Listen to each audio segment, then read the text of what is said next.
So ngayon guys, pakinggan nyo kung ano yung mga sinasabi ni Super DM sa vlog niya at saka sa mga bashers niya.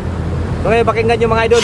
Alam nyo, kapag baguhan ka pa lang na vlogger, ang unang bashers mo dyan, mga pamilya mo, kamag-anak mo at mga kapitbahay mo.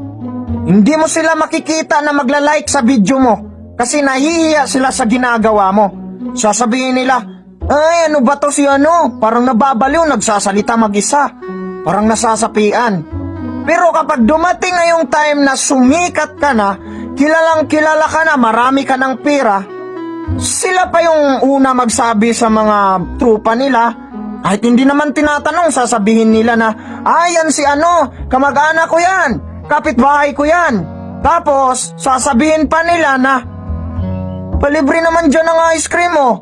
Los, tamak-tamakan tayo noon mo.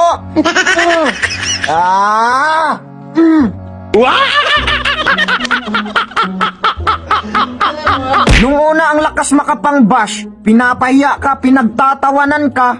Pero ngayon grabe ang lakas makahingi. Halos araw-arawin ka.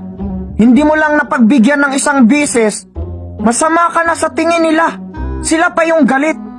Lamiagid nyo tamak-tamakan. Ay, na! Tamak-tamakan ta mo.